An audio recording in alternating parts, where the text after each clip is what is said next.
और मालवीय नगर अग्निकांड की जांच जैसे जैसे आगे बढ़ रही है, वैसे वैसे लापरवाही की कई सारी ऐसी परतें हैं जो खुलती जा रही हैं। शुरुआती जांच में जो तथ्य सामने आए हैं वो हैरान करने वाले हैं, परेशान करने वाले हैं। सबसे बड़ा पर्दाफाश इस पूरे मामले में यह हुआ है कि जिस इमारत में सिर्फ 6 कमरों की अनुमति थी, वहां पर 25 कमरे बना दिए गए। यानी नियमों को ताक पर रखकर क्षमता से कहीं गुना ज्यादा निर्माण किया गया और पूरा सिस्टम सोता रहा। जांच में यह भी सामने आया है कि बेसमेंट में कमरे बनाए गए, जबकि यह अनुमति इसकी दी ही नहीं जा सकती है। इतना ही नहीं, जिस बेसमेंट में आग लगी वहां रेस्टोरेंट भी चलाया जा रहा था। हैरानी की बात यह है कि होटल के पास फायर की एनओसी भी नहीं थी, यानी आग से सुरक्षा के सबसे बुनियादी नियमों का पालन नहीं किया गया था। आरोप यह भी है कि बेसमेंट के गेट पर ताला लगा था और इलेक्ट्रॉनिक लॉक होने की वजह से लोगों के बाहर निकलने में बहुत ज्यादा मुश्किलें आई हैं। होटल निर्माण को लेकर गंभीर सवाल खड़े हो रहे हैं, क्योंकि दावा है कि प्रशासन ने आवश्यक अनुमति लिए बिना ही होटल तैयार किया गया और पूरा सिस्टम इस पर आंख बंद करके सोता रहा।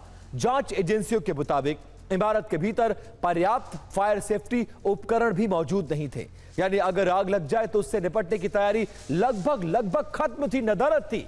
वही चश्मदीदों का दावा है कि आग लगने के बाद करीब 25 मिनट तक फायर ब्रिगेड मौके पर नहीं पहुंचा। हालांकि इस दावे की अभी आधिकारिक पुष्टि नहीं हो पाई है।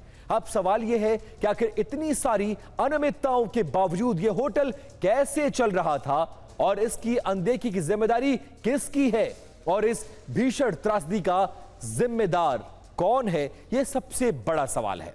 अब दिल्ली में इतनी मौत वाली कितनी इमारतें हैं जो आज भी एग्जिस्ट करती हैं, उसको लेकर कुछ डिटेल्स और कुछ ग्राफिक्स।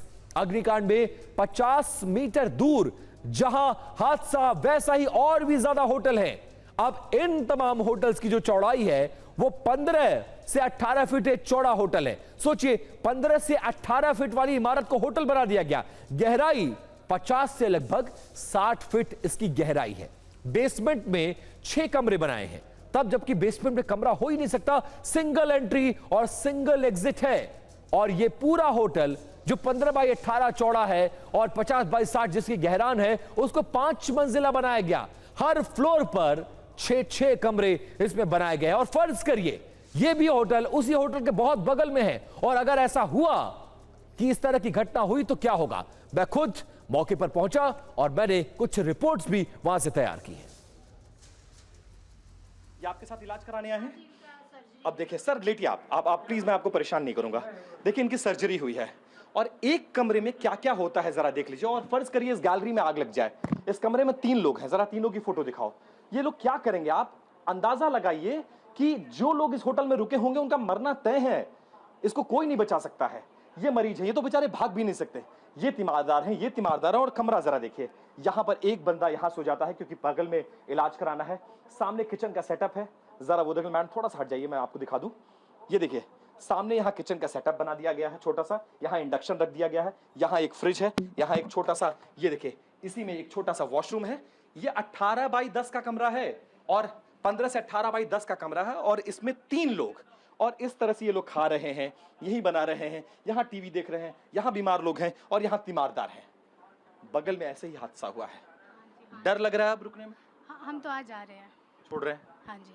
कहीं दूसरी जगह जाएंगे? नहीं, हम वापस जा रहे हैं। वापस जा रहे हैं? हाँ जी। तो इलाज बीच में छोड़कर जा रहे हैं? नहीं, ट्रीटमेंट हो गया हमारा, बट हमने रुकना था थोड़े दिन और, बट अब जा रहे हैं। दिल्ली देश की राजधानी है, लेकिन पिछले 1 महीनों में हादसों ने इसको हादसों वाली राजधानी बना दिया है, जहां हर दिनों में कोई ना कोई त्रासदी दस्तक दे रही है। कहीं आग की लपटें जिंदगी निगल रही हैं, तो कहीं इमारतें ताश के पत्तों की तरह भरभरा कर गिर रही हैं।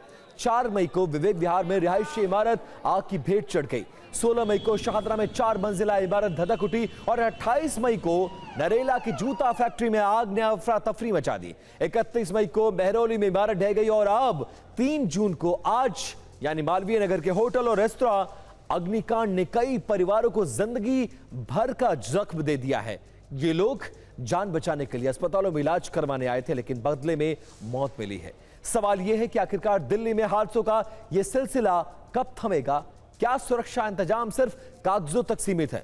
और क्या हर बड़े हादसे के बाद सिर्फ जांच जांच और मुआवजे का मरहम और वही पुराना चक्र दोहराया जाएगा? ये सबसे बड़ा सवाल है।